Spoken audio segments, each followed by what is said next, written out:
welcome to Fistful of Feminism. My name is Monica, and I'm here with the one and only Andrew Barrett! My first YouTube video! That's not true. Where I'm mean. Andrew, tell us a little bit about yourself. Oh my god, okay, Monica. I am a theater artist in Victoria, BC, because you'll see another video through Roleplay, The Marble, next week with about our new show. Through Impulse Theater, my company we founded in 2010 in the summertime. And we are a multidisciplinary company, which means we use theater, dance, puppets, music to create shows. OMG. Oh, I like that. That should be the end of your bio. But I've known Andrew for a couple of years now, and I've taken workshops with Andrew, and I've been a super fan of Impulse Theater for so long. Actually, I don't think I've told you this, but Andrew was one of the reasons that I started making Fistful of Feminism. I didn't tell you this because I'm going to tell you the story now.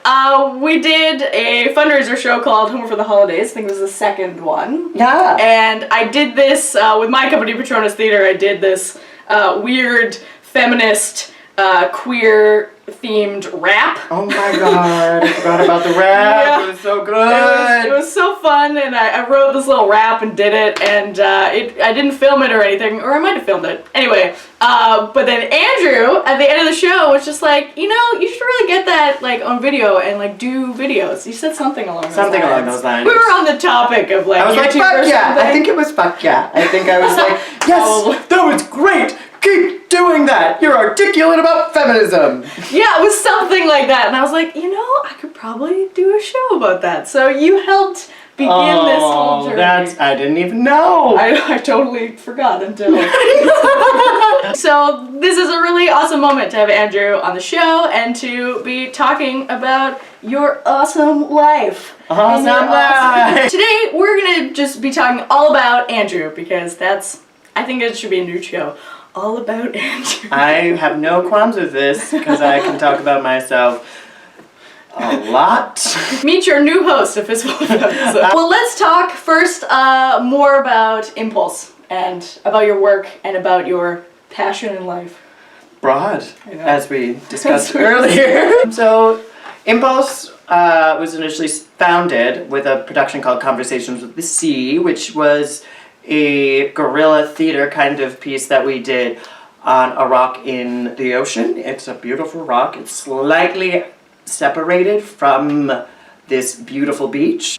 And so that piece was a physical piece that we did with 9 people in white skirts just on a rock, and we marketed it a little. It wasn't paid. It was just like, let's do a show! Oh my god! So that's kind of where it started. I got really excited about using the physical body and like doing rituals, and with the show I discovered a lot of the stuff I'm really super interested in, like putting everybody in skirts, body paint, love body paint. So that was the first show, and then I just kept on creating. So shortly after that we did our second show, like we did a number of small shows, and then my friend Emily and I, who we'll meet through a different channel, but with Monica next week. We've already met her! You interviewed her! I did! Well, I mean, it was in like text, but you'll like see her. You'll know what she looks like as an Asian British Canadian. Like me! Like her! Oh my god! Friends forever! So, her and I did this show called Wrath, which was a 2-hander. We directed and designed it and made it ourselves. And that Wrath was about our relationship with people who have wrath. It was us kind of dismantling and feeling how other people's wrath had affected us, which we didn't know at the time. We just were like, let's make a show called Wrath about wrath. But then, no, we subverted that. Like, it was very surprising to come out to the end and be like, oh, this was about everybody, and we made it universal. And then ever since we've done, like, not Emily and I, but like I've initiated and created about 15 new shows collaboratively with a large amount of people. Impressive! It's really impressive! So my work is generally passionate about like my own emotional states or inspiration, such as like a balance between 2 dominant forces, which we looked at through a show called The Dan Girl, which was light and shadow and meshing them.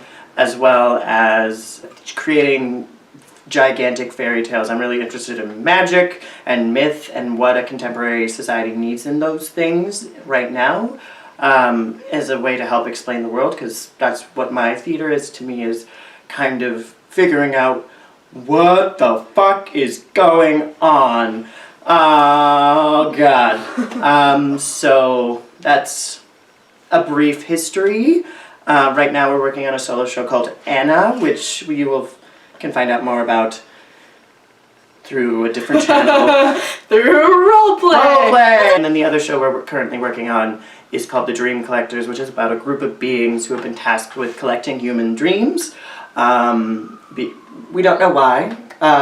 We think it's a big bad guy who told them to do this, and it's actually a malicious act, but they're not questioning the status quo until they bring in a new initiate who questions everything, and then accidentally releasing all of their collected dreams upon reality, and then figuring out what happens. We're still creating it right now. We're going to do a workshop presentation of it, and then hopefully premiere the work 2017? Funding dependent.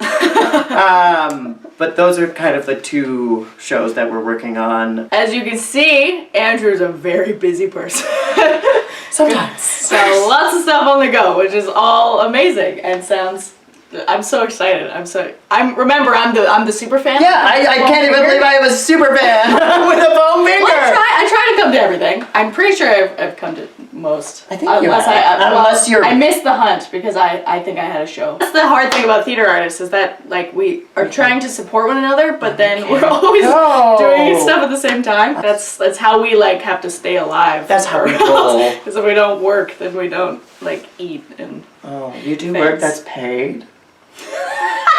Emerging! Depends on the standard of living that you like, and if you like ramen noodles, I don't eat it. I'm doing okay. I don't like the cheap ramen noodles. Oh man, this should really just be the title, like ramen noodles, and then we just people like watch the video like, where do they talk about ramen? Oh, cool. So that's a little bit about your work and about your passion and your life. Of course, we're filming an episode for Fistful of Feminism. We sure are. Feminism is a word that we I do enjoy that word, and I do like talking about it. Me too. What are the odds? What are the odds? This is the first time I've talked about it in such a public setting, which is exciting and kind of slightly scary for me. How do you think feminism, intersectionality issues surrounding, those words, how does that ever come into your work? Oh my god, all the time. That's what I like to hear. because as we both know, I think we were talking about this before we actually started filming, is that not enough theater actually incorporates things like intersectionality and feminist thought or ideologies, which we would obviously like to see changed and challenged, and that's kind of why we do the work that we do. Yeah. So, but you definitely already have a headspace of these kinds of issues. So I do, and it continues to grow, as Monica has mentioned in previous videos. I think the Kimmy Schmidt one, where you start off not knowing anything, and then you learn, and then you're like, oh, why did you do that? Why did you do this? That is the state that I live in constantly. But it's good. It's really such good. a great state, and I love it. Well, the first time that I could identify how important the feminine was in my work was when I was talking to another guy about my work, or just about work in general, and how I was predominantly just working with women because they're awesome. And he made the statement like, oh, one day your work's gonna be about guys. You'll be investigating guys someday. And I was like, I feel awkward about that, because that's just what? Very weird. Like the pinnacle of me finally reaching an artistic place in that statement, and I saw that as the pinnacle of me reaching an artistic credibility was looking at men through my art, which what? Why? Why do I have to? Why is that the pedestal as a track record of being a gay cis male? Why is the pinnacle for me looking at other gay males? So, I couldn't articulate at the time why that was offensive, like why I couldn't jive with it. But of course I found a way. And I just realized that this idea that was still a super masculine, super patriarchal view of being like, okay, your work has men, it's got credibility. And I was like, fucking bullshit. Sorry about the swear, it's not sorry. Sorry, not sorry. Sorry, not sorry. Ultimately, what I've found through my work is just like, is more of a disruption of gender. Like, specifically, my work doesn't look at gender because that's not a personal battle of mine. I had a lot of enlightening moments while teaching workshops with people from the trans community, where it reveals how much privilege I have in the fact that as a physically based artist, I don't have to, my relationship with my body is very positive. I enjoy it. I don't care how it looks generally. And that's a very privileged position. So going into that, like, I mostly look at, my work doesn't necessarily gender people, and it started in a very nonverbal basis where it was mostly a dance theater kind of choreographed story to music. So over time, the work has evolved to include text and song, but I've never really specifically done, this character is a female, this is a male, this is a genderqueer or non-binary individual. I've never looked at that, and it's not necessarily my place to, but I look at things in a more human way, and I'm aware of certain aspects that create a feminized character or a masculine character, because ultimately those words don't exist. They don't, like, they change. Created! They are created, they're like masculinity and the constructs of femininity are frustrating. They're frustrating. They don't, like, they change. They have changed. They're fluid and they're they fluid change and over time and space. Time and space! But I'm aware of being in a position as an artistic director and director of shows that heavily cast females, that I have intense privilege, and the tradition obviously has been that women are tools, and I don't want to perpetuate that. I don't want to tell people what to do with their bodies that makes them uncomfortable. I want to have an open dialogue and make them, and it's not my job to elevate them, and that does acknowledge privilege, but I want everyone to be on an equal playing ground, because that's what we are! Equal. Everyone is equal. Some people are douchebags, but they're still human. Trump! So that's one way specifically feminism comes in. The intersectional part comes in through my looking at my own cultural background, and where more intersectional feminism comes in is just like being aware of different intersections, disability, ableism, homophobia, which is I have a complicated relationship with, which is like ultimately still linked to misogyny and like all of that. They're all those are stemming from the same place. Like just continuing to acknowledge and learn about it, because it's my job to learn about it. And colonialism, oh god.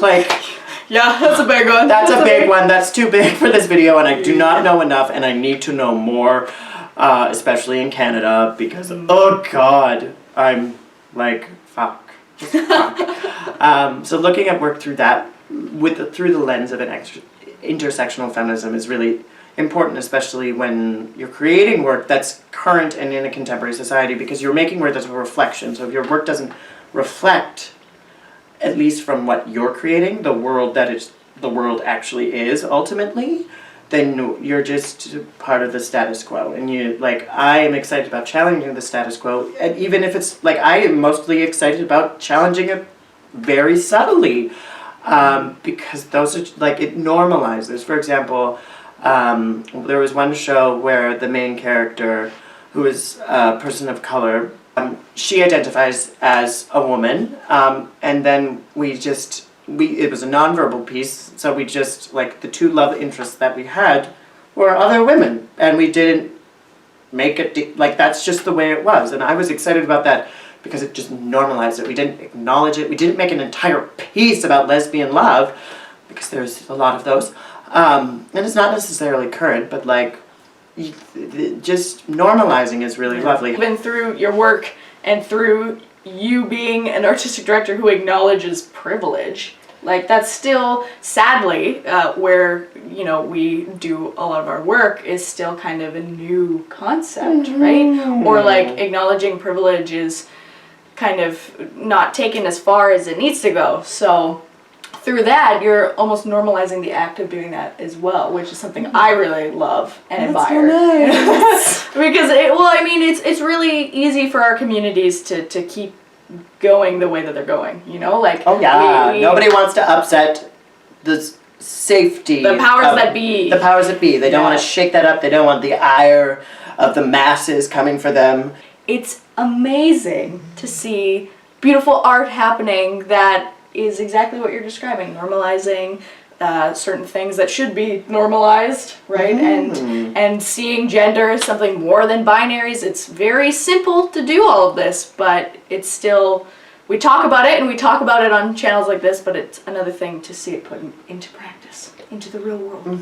Maybe we can close by talking about UnoFest a little bit more. We are going to be talking about this on Roleplay, but we can talk about it now. We can talk about it for days. So, UnoFest, Intrepid Theater's wonderful festival of solo work spanning multimedia presentations, dance, just dance. They got circus, they got Shakespeare, they got comedy, they got drama, they got dance, they have premieres. That's not the word I'm looking for, but Anna is premiering, which is our solo show. Thanks, Intrepid, for having us. OMG! I will have information down below in the description box. Because I don't remember. And runs for a week and a half or something. We're going to finally premiere this after 2 years of development.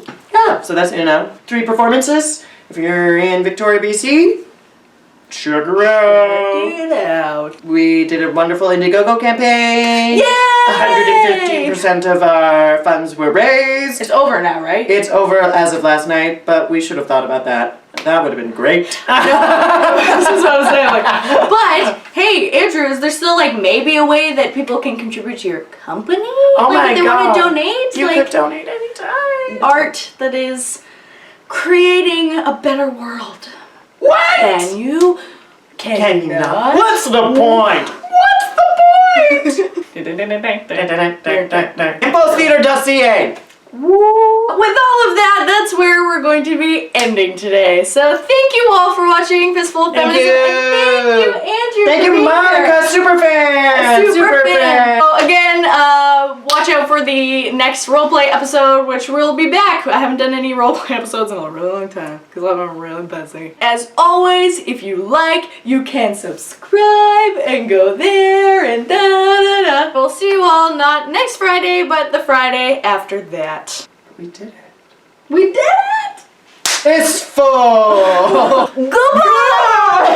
And it says goodbye. Goodbye. Goodbye.